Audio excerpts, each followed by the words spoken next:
Hello friends, मेरा नाम है डॉक्टर अंजुल और स्वागत है आप सभी का मेरे इस चैनल में। तो दोस्तों, आज की वीडियो का टॉपिक होने वाला है हाई ब्लड प्रेशर, यानी कि हाई बीपी या फिर आप उच्च रक्तचाप भी कह सकते हैं और मेडिकली हम इसे हाइपरटेंशन कहते हैं।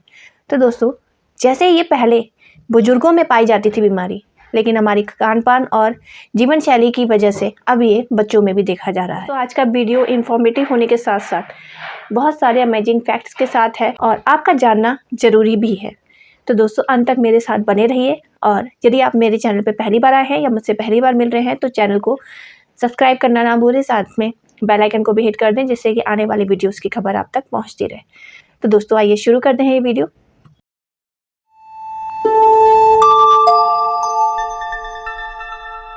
सबसे पहले तो ये जानना जरूरी है कि ब्लड प्रेशर होता क्या है। तो दिल जब आपके ब्लड को पंप करता है, तो जब दिल अपने प्रेशर के साथ या जोर के साथ ब्लड को धक्का देता है धमनियों में, तो ये जो प्रेशर है या फिर ये जो जोर है हमारी ब्लड वेसल्स की वॉल्स पे भी दिखता है। तो यही ब्लड प्रेशर होता है और ये ज़रूरी भी है पूरी बॉडी में सर्कुलेशन बनाए रखने के लिए। इसके बिना ब्लड जो है पूरी बॉडी में सर्कुलेट नहीं कर पाएगा। तो दोस्तों, तो जो ब्लड प्रेशर होता है ये दो तरीका होता है, सिस्टोलिक और डायस्टोलिक। तो जो सिस्टोलिक ब्लड प्रेशर होता है, इस दबाव के साथ ब्लड दिल से बाहर आता है, उसे हम सिस्टोलिक ब्लड प्रेशर कहते हैं। और पूरी बॉडी में सर्कुलेट होने के बाद या दिल में वापस पहुंचता है, उस समय जो दबाव रहता है उसे हम डायस्टोलिक ब्लड प्रेशर कहते हैं। तो अब हम जानते हैं कि ये ब्लड प्रेशर कितना रहना चाहिए। तो दोस्तों, औसत जो है एवरेज, ऑन एन एवरेज अगर 100 लोगों का ब्लड प्रेशर लिया जाए तो वो 120/80 ही आएगा। यानी तो जो ब्लड प्रेशर नापने का यंत्र होता है उसे स्फिंगोमैनोमीटर कहते हैं और इसकी रीडिंग पे ही हम डिपेंड करते हैं अपने ब्लड प्रेशर की वैल्यूज़ के लिए। तो दोस्तों, जब भी हम अपना ब्लड प्रेशर टेस्ट कराएं, हमें कुछ बातों का याद रखना चाहिए। पहली ही रीडिंग में हमें ये घोषित नहीं कर देना चाहिए आपका ब्लड प्रेशर हाई है।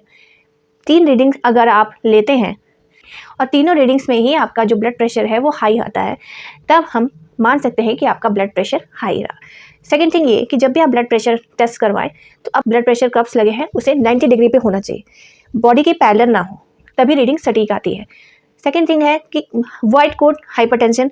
इसमें ये होता है कि जैसे ही रोगी जो है क्लिनिक में जाता है या डॉक्टर के सामने बैठता है तो उससे अचानक से एंजाइटी होने लगती है, उसकी वजह से भी ये ब्लड प्रेशर हाई दिख सकता है। तो ध्यान रखें, जब भी आपका ब्लड प्रेशर नाप रहे हो उस समय आप स्ट्रेस फ्री हो। थर्डली ये हो सकता है कि अगर जो आप ओवीस हैं, ओवरवेट है, तो जो नॉर्मल ब्लड जो बीपी कर्व्स होते हैं, अगर आप उनसे अपना मेजरमेंट कराएंगे तो आपका हाई ही आएगा, क्योंकि वो आपके लिए नहीं बने हैं। तो आपका प्रेशर जो है वो नॉर्मल होते हुए भी उसमें अधिक दिख सकता है।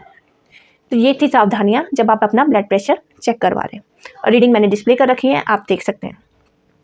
अब बात आती है कि जब आपको ब्लड प्रेशर हाई होता है तो ये एक सिम्टम साइन ही, लेकिन ये आपको क्या क्या महसूस कराता है। तो कभी कभी तो ये दोस्तों अनडायग्नोज रह जाता है क्योंकि इसमें कोई सिम्टम ही नहीं रहते और इसीलिए हाई ब्लड प्रेशर को साइलेंट किलर भी कहा जाता है। इसे साइलेंट किलर क्यों कहा जाता है, आप इस वीडियो में जाकर देख सकते हैं।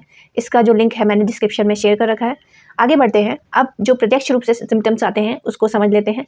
जैसे कि सांस लेने में दिक्कत होना, सिर में दर्द रहना, नींद ना आना, बेचैनी होना और बाई करवट ना लेट पाना, दिल के तरफ दर्द होना या फिर कुछ उलझन सी महसूस होना, नींद ना आना और नाक से खून आना और आँख से साफ दिखाई ना देना, जो धड़कनें हैं उनका तेज हो जाना और रात में बार बार पेशाब के लिए जाना, ये सभी लक्षण हो सकते हैं अगर आपको हाई ब्लड प्रेशर की समस्या है। अब हम जानते हैं कि क्या कॉजेस हो सकते हैं हाई ब्लड प्रेशर के लिए।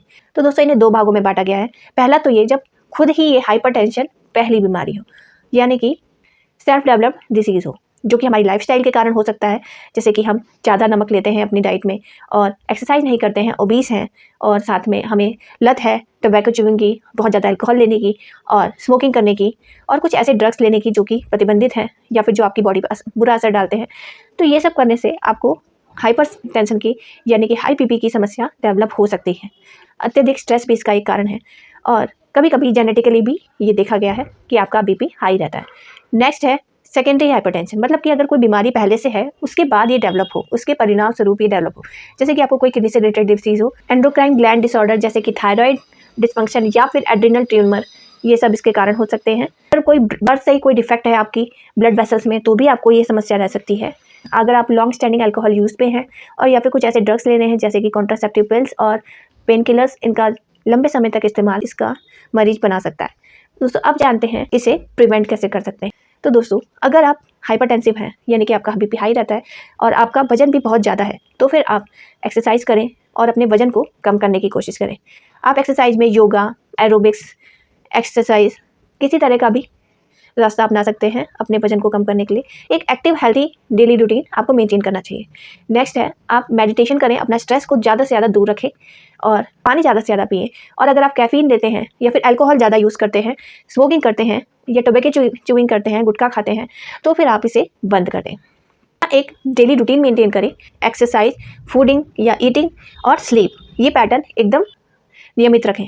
अपने खाने में नमक कम लें या फिर सोडियम को कट डाउन करें। तला भुना खाना, ऑयली फैटी फूड और फास्ट फूड को अवॉइड करें और साथ में सनसाइन जरूर लें। ये आपके ब्लड प्रेशर को कंट्रोल करने से हेल्प करती है।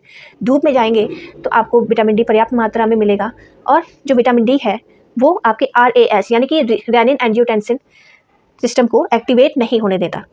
अगर आपकी विटामिन डी की कमी हो जाती है तो फिर ये RAS सिस्टम एक्टिवेट हो जाता है और आपका ब्लड प्रेशर बढ़ सकता है। नेक्स्ट है कि जब आपको विटामिन डी की डिफिशियंसी रहती है तो आपको पैराथायराइड हार्मोन रिलीज होने लगता है और ये आपके ब्लड प्रेशर को बढ़ा देता है। जब आप यूवी रेस के संपर्क में आते हैं तो एंडोर्फिन नाम का एक केमिकल रिलीज होता है आपके ब्रेन से, जो कि आपको पेन रिलीव करने में हेल्प करता है और आपको स्ट्रेस रिड्यूस करने में हेल्प करता है। धूप में जाना से आपका विटामिन डी लेवल मेंटेन रह सकता है। 50% केसेस जो है वो मैनेजमेंट से ही अच्छा रिस्पॉन्ड करते हैं, रेंज में आने लगते हैं। बाकी जो नहीं आते उनके लिए होम्योपैथी में बहुत ही बेस्ट मेडिसिन है, जो कि आपका ब्लड प्रेशर बिना किसी साइड इफ़ेक्ट के ठीक कर सकते हैं। तो दोस्तों सबसे पहली मेडिसिन यानी कि 2 मेडिसिन का कॉम्बिनेशन है जो कि आपको यूज़ करना है। इसमें जो मेडिसिन है, पहली है रॉयल्फियम सर्पेंटिना और सेकंड है क्रेटेगस। इन दोनों का ही मदर टिंचर आपको लेना है। आपको इसको आधे कप पानी में 10-10 बूंद दोनों में से मिलाकर सुबह और शाम खाने के बाद आधे घंटे बाद इस्तेमाल करना है और आपका ब्लड प्रेशर नॉर्मल रेंज में आने लगेगा। आगे की जो मेडिसिन बताऊंगी मैं, अगर वो जो सिम्टम्स के हिसाब से आपको जो मैच करती हैं उसमें से आप कोई मेडिसिन सेलेक्ट कर सकते हैं। तो दोस्तों पहली मेडिसिन है हमारी बेलेडोना। बेलेडोना जो है कंजेशन के लिए बहुत ही अच्छा मेडिसिन मानी जाती है। अगर आपका सिर जो है कंजेशन के कारण फट रहा है और धमनियों में बहुत ज़्यादा ब्लड जो है सर्कुलेट हो रहा है, पल्पिटेशन आपको फील हो रही है, उस कंडीशन में बेलेडोना बहुत ही अच्छा वर्क करती है। सिर दर्द है कंटिन्यूसली बना रहता है और टेम्पल्स में बहुत थ्रोबिंग महसूस होती है और पल में ठीक रहता है और एकदम से उसकी हालत ख़राब होने लगती है, जगह जगह स्वेलिंग दिखती है और डेडनेस दिखती है, कभी चक्कर भी आते हैं पेशेंट को। और अचानक से उठने वाली परेशानियों के लिए बेलेडोना एक रामबाण दवा है। तो दोस्तों अगर आपकी ऐसी कंडीशन है तो आप बेलेडोना 30 पोटेंसी में यूज़ कर सकते हैं। इसे सुबह दोपहर शाम 2-2 बूंदें अपनी ज़बान पर लेकर आप इस्तेमाल कर सकते हैं और आपकी समस्या खत्म हो जाएगी। नेक्स्ट मेडिसिन है दोस्तों नेट्रोम्यूर। जो नेट्रोम्यूर पेशेंट होता है उसको ये बीमारी ज़्यादातर किसी बड़ी बीमारी जैसे कि डायबिटीज़ या फिर थायराइड डिस्फंक्शन के बाद हाइपरटेंशन फील होने लगे या फिर किसी मानसिक अवसाद के बाद कोई घटना ऐसी हुई हो जो कि दुखद अनुभव उसको दे रही हो, उसके बाद से उसका बीपी बढ़ जाए। और जो पेशेंट होता है उसको बहुत ज़्यादा नमक खाने की क्रेविंग होती है, तला भुना और मसाले वाला अचारी खाना बहुत पसंद होता है और उसे अनीमिया की शिकायत भी रहती है साथ में, और मुंह सूखता है, पानी बहुत पीने की इच्छा रहती है। तो अगर आपकी ऐसी कंडीशन है तो फिर आप नेट्रोम्यूर यूज़ कर सकते हैं 200 पोटेंसी में, 2 बूंद सुबह 2 बूंद शाम अगर आप लेते हैं तो आपका बीपी नॉर्मल आ जाएगा। नेक्स्ट ग्लोनाइन। तो ग्लोनाइन का जो पेशेंट होता है वो सूरज से बहुत ज़्यादा प्रभावित होता है, सन में जाएगा तो उसकी परेशानियाँ बढ़ जाएंगी और उसको पल्सेशन सी फील होती है हर बॉडी में, ऐसा लगेगा दिल यहाँ धड़क रहा है, यहाँ धड़क रहा है, हर पार्ट में उसको थ्रोबिंग फील होती है और सिर दर्द से फटा चला जाता है और ऐसा लेटे रहने का मन करता है, कोई काम करने का मन नहीं करता, थकान सी लगी रहती है। ग्लोनाइन को 30 पोटेंसी में यूज़ कर सकते हैं, सुबह दोपहर शाम 2-2 बूंद अपनी ज़बान पर लेके। अब नेक्स्ट मेडिसिन आ जाती है बुहेरिया डिफ्यूज़ा। तो दोस्तों ये मेडिसिन जो है, अगर आपको बहुत तेज़ सिर दर्द रहता है, ऐसा लगता है सर फट जाएगा और ठंडी चीज़ें वो अप्लाई करते हैं तो आपको आराम मिलता है, दिल तेज़ी से धड़कने लगता है और मानसिक दबाव के कारण आपको चक्कर भी आ सकते हैं। और जब आप अकेले हों तो आपके सिम्टम्स एग्रावेट होने लगे, बढ़ने लग जाएं, तो यदि आपकी ऐसी कंडीशन है तो आप बुहेरिया डिफ्यूज़ा को 6 पोटेंसी में यूज़ कर सकते हैं। इसे आप 4-4 घंटे के अंतराल पे इस्तेमाल कर सकते हैं as per your symptom. Next medicine है दोस्तों ऑरम आयोड। ऑरम आयोड जो है, आप अगर ओल्ड एज में हैं और आपकी धमनियाँ जो हैं वो कठोर हो गई, यानी कि ब्लड वेसल्स आपकी हार्ड हो चुकी हैं और आपकी जो मसल्स हैं वो कहीं कहीं सुन्नपन फील करवाती हैं आपको, सुन्नपन रहता है, यानी कि आपका ब्लड जो सर्कुलेशन है सब जगह सही से नहीं पहुंच रहा है और ब्लड प्रेशर भी हाई रहता है। तो अगर आपकी ऐसी सिचुएशन है तो आप ऑरम आयोड को 30 पोटेंसी में यूज़ कर सकते हैं, दिन में 2 बार, 2 बूंदे सुबह 2 बूंदे शाम को। यदि आप ऐसी मेडिसिन लेते हैं तो फिर आपको आराम मिल जाएगा। दोस्तों ये थी हाइपरटेंशन के लिए मेडिसिन।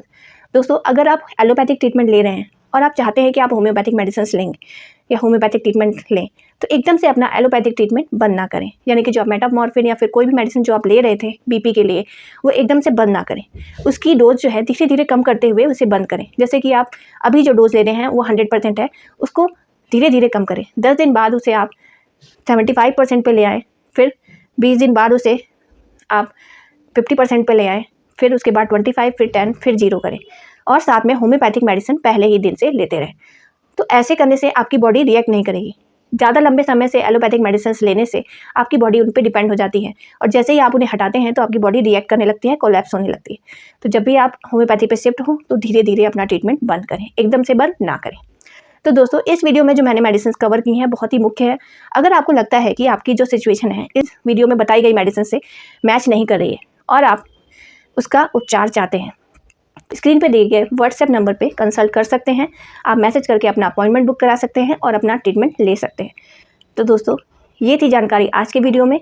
आशा करती हूँ कि आपको ये भी जानकारी बहुत पसंद आई होगी और आप इसे लाइक करना नहीं भूलेंगे, ज़्यादा से ज़्यादा शेयर करेंगे और नए हैं तो सब्सक्राइब जरूर कर लेंगे चैनल को। धन्यवाद।